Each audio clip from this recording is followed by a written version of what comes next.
3, 2, 1. 1959 में Soviet union यानी कि रशिया ने चांद पर अपना मिशन लूनार 2 भेजा था। यह सिर्फ 34 घंटों में ही चांद पर पहुंच गया था। 10 साल बाद 20 जुलाई 1969 में अमेरिका ने अपना अपोलो 11 मिशन सेंड किया था। इसे चांद पर पहुंचने में भी सिर्फ 4 दिन 6 घंटे 45 मिनट्स का ही वक्त लगा था। चांद पर पहुंचने में चाइना की चैंग ई 1 को 4 दिन और 12 घंटे लगे थे। चंद्रयान 3 को चांद पर पहुंचने में लगभग 40 से लेकर 42 दिन लगेंगे। तो आज की इस वीडियो में हम जानेंगे कि चंद्रयान 3 को चांद पर पहुंचने में इतना समय क्यों लग रहा है। इसरो चीफ एस सोमनाथ ने बताया कि चंद्रयान 23 या 24 अगस्त को चंद्रमा की सतह पर सॉफ्ट लैंडिंग करने की कोशिश करेगा, यानी कि 14 जुलाई से चलकर 23 या 24 अगस्त को चांद पर पहुंचने में चंद्रयान 3 को लगभग 40 से 42 दिन का समय लग जाएगा। जो रॉकेट है उसे तेज स्पीड और सीधे लॉन्च पाथ की जरूरत होती है। और अगर हम बात करें अपोलो 11 की, तो इसकी लॉन्चिंग के लिए उस समय नासा ने सैटर्न 5 का इस्तेमाल किया था, जो कि सुपर हेवी लिफ्ट लॉन्चर था।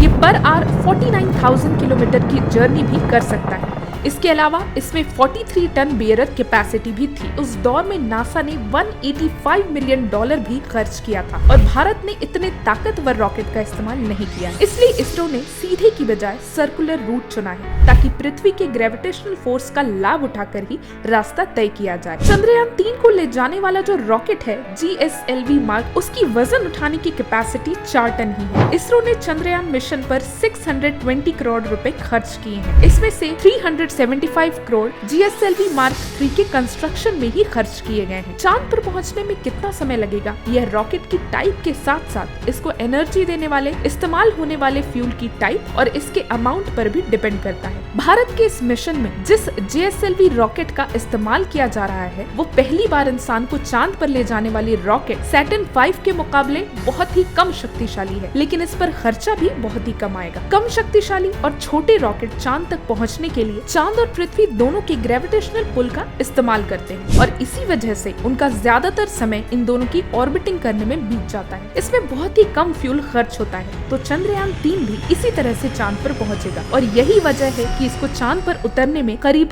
40 से 42 दिन तक लग सकते हैं। चंद्रयान 3 को जिस लॉन्च व्हीकल मार्क 3 यानी कि LVM-3 रॉकेट से लॉन्च किया गया था, वो 6,40,000 किलो भारी रॉकेट यानी कि इसरो का सबसे पावरफुल रॉकेट है, जिसे geosynchronous satellite launch vehicle mark 3 के नाम से भी जाना जाता है, जिसका डायामीटर ऑलमोस्ट 4 मीटर और हाइट 43 मीटर यानी 142 फीट है। इस रॉकेट से एक लॉन्च की कॉस्ट ही 500 करोड़ इंडियन रुपीस की आती है। लेकिन इतने पावरफुल रॉकेट को यूज करने के बावजूद इसने चंद्रयान 3 स्पेसक्राफ्ट को केवल अर्थ के इलेक्ट्रिकल पार्किंग ऑर्बिट में ही डिप्लॉय किया है, जहां से चंद्रयान 3 चंद्रमा तक अपना 3,84,000 किलोमीटर का सफर खुद तय करेगा, जिसमें इसकी सबसे ज्यादा मदद खुद हमारी पृथ्वी करेगी, जिसकी ग्रेविटी की इलिप्टिकल ऑर्बिट में घूमते हुए ये अपने स्पीड को लगातार धीरे धीरे बढ़ाकर अपने ऑर्बिट को बड़ा करता जाएगा और राइट पोजीशन में आने पर जब इसकी डायरेक्शन में मून और अर्थ अलाइन हो जाएंगे, तब इसके थ्रस्टर्स एक बार तेजी से ऑन किए जाएंगे और ये तेजी से अर्थ की ग्रेविटी से बाहर निकलकर मून की ग्रेविटी में चला जाएगा। अर्थ के ऑर्बिट से मून के ऑर्बिट तक पहुंचने के इस सफर में इसरो स्पेस प्रोग्राम में अपने $बिलियन बचा लेती है, जिससे स्पेसक्राफ्ट के मून तक पहुंचने की ड्यूरेशन तो बढ़ जाती है, लेकिन मिशन काफी ज्यादा कॉस्ट इफेक्टिव हो जाता है। अर्थ और मून के बीच के डिस्टेंस लगभग 3,84,000 किलोमीटर है, लेकिन चंद्रयान 3 इससे कई गुना ज्यादा डिस्टेंस को कवर करता है, क्योंकि चंद्रयान 3 अर्थ से मून तक एक स्ट्रेट लाइन में नहीं जाने वाला, क्योंकि इस तरह से जाने में इसे काफी ज्यादा फ्यूल की जरूरत होगी, यानी ओवरऑल मिशन का कॉस्ट काफी ज्यादा बढ़ जाएगा। इसके बजाय ये इस दूरी को तय करने के लिए टेक्निक का यूज करता है, जिसे रॉकेट साइंस में होमन ट्रांसफर ऑर्बिट कहते हैं। इसमें स्पेसक्राफ्ट की स्पीड को इंक्रीज करने और ज्यादा डिस्टेंस को कवर करने के लिए रास्ते में आने वाली बड़ी सेलेस्टियल बॉडीज की ग्रेविटेशनल इन्फ्लुएंस का यूज किया जाता है, जिसमें किसी प्लैनेट या फिर मून के ग्रेविटेशनल इन्फ्लुएंस में रहकर ऑर्बिट में रहते रहते पहले धीरे धीरे अपनी स्पीड को ग्रेविटी की मदद से बढ़ाया जाता है, जहाँ जहां स्पेसक्राफ्ट साथ ही साथ अपने ऑर्बिट को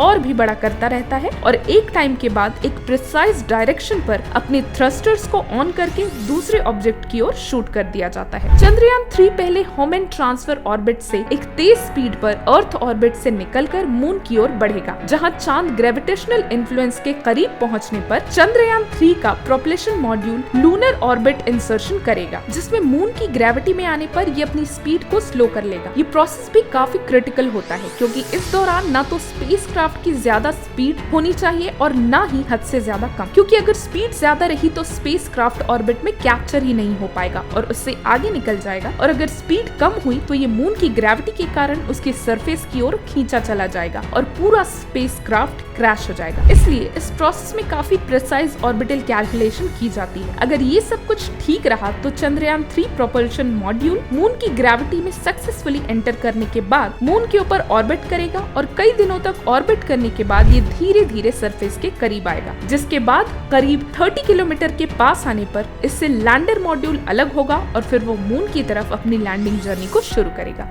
तो दोस्तों, आपको हमारी जानकारी चंद्रयान 3 के बारे में कैसी लगी ये कमेंट बॉक्स में लिखकर जरूर बताइएगा। अगर जानकारी अच्छी लगी तो वीडियो को लाइक करें, शेयर करें और हमारे चैनल को सब्सक्राइब भी करें।